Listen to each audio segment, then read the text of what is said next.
Good morning সকলকে। আমি সুবীর কুমার রায় চাঞ্চল teachers training college থেকে এসেছি একটা গুরুত্বপূর্ণ বিষয় নিয়ে। সেটা হচ্ছে ইপিসি 1 এর ইউনিট 3 এর অন্তর্গত right 5 importance of different text in curriculum, পাঠ্যক্রমে অন্তর্নিহিত বিভিন্ন পাঠের 5টি গুরুত্ব নিয়ে আলোচনা করতে। সে 5টি পাঠ্যক্রমে বিভিন্ন পাঠ্য বিষয়ের গুরুত্ব। প্রথম গুরুত্ব হচ্ছে মনোযোগ ও আগ্রহ বৃদ্ধি।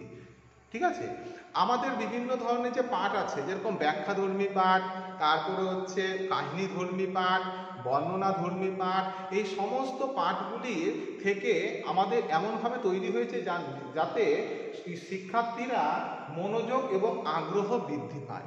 তাদের মনোযোগ এবং আগ্রহ বৃদ্ধি পাওয়ার ফলে তারা পাঠ্যক্রমের বিভিন্ন বিষয়গুলো আরও বেশি করে পড়তে সচেষ্ট হবে।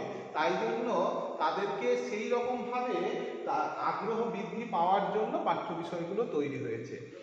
2 নম্বর হচ্ছে চাহিদা পূরণে সহায়ক। আমাদের বিভিন্ন পাঠগুলো যে আছে, ব্যাখ্যাধর্মী পাঠ, তারপরে হচ্ছে কাহিনীধর্মী পাঠ, পরীক্ষালব্ধ পাঠ, এই সমস্ত পাঠগুলো থেকে তাদের মনের মধ্যে যে চাহিদা, সেই শিক্ষার্থীদের চাহিদাটা পূরণ করতে কিন্তু সচেষ্ট হচ্ছে।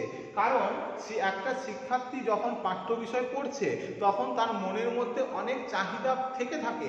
সেই চাহিদাগুলো পূরণ করা হয় আমাদের এই পাঠ্য বিষয়গুলি থেকে। ঠিক আছে। 3 নম্বর হচ্ছে সঠিক ধারণা গঠন। এই যে বিভিন্ন ধরনের পাঠ্য যে বিষয় আছে, সেই পাঠ্য বিষয়গুলি থেকে যখন শিক্ষার্থীরা পড়ে, সেগুলো পড়ার পরে তারা যখন নিজের থেকে ব্যাখ্যা বিশ্লেষণ করার পরে তারা সঠিক ধারণাটা লাভ করতে পারে।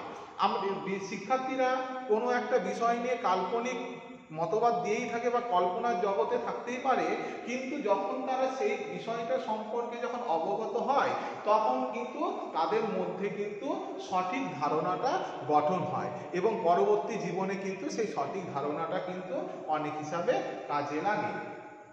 তারপরের পয়েন্ট হচ্ছে প্রামাণ্য মুদ্রিত আধার। বিভিন্ন শিক্ষার্থীরা বিভিন্ন পাঠ পড়ে তাদের মনের মধ্যে যে জ্ঞান লাভ হয়, সেই জ্ঞানগুলি পরবর্তী ক্ষেত্রে প্রমাণ হিসাবে কিন্তু অনেক কাজে লেগে থাকে।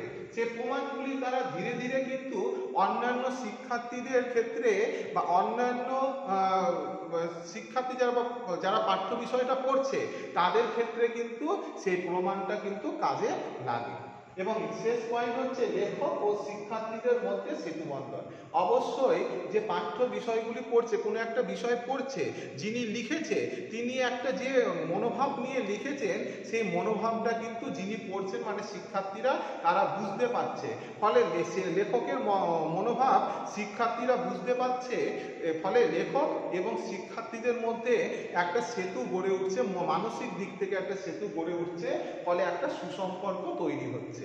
লেখকের বক্তব্য সহজেই শিক্ষার্থীরা কিন্তু বুঝতে পারছে। ঠিক আছে, তাহলে আজকে তোমাদের 5টা পয়েন্টই করানো হলো। মনোযোগ ও আগ্রহ বৃদ্ধি, চাহিদা পূরণে সহায়ক, সঠিক ধারণা গঠন, প্রামাণ্য মুদ্রিত আধার ও লেখক ও শিক্ষার্থীদের মধ্যে সেতুবন্ধন। ঠিক আছে, এই 5টা পয়েন্ট লিখলেই তোমাদের হবে। তো এইটা ছিল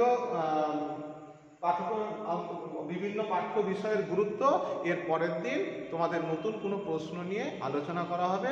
আজ এই পর্যন্ত। Thank you.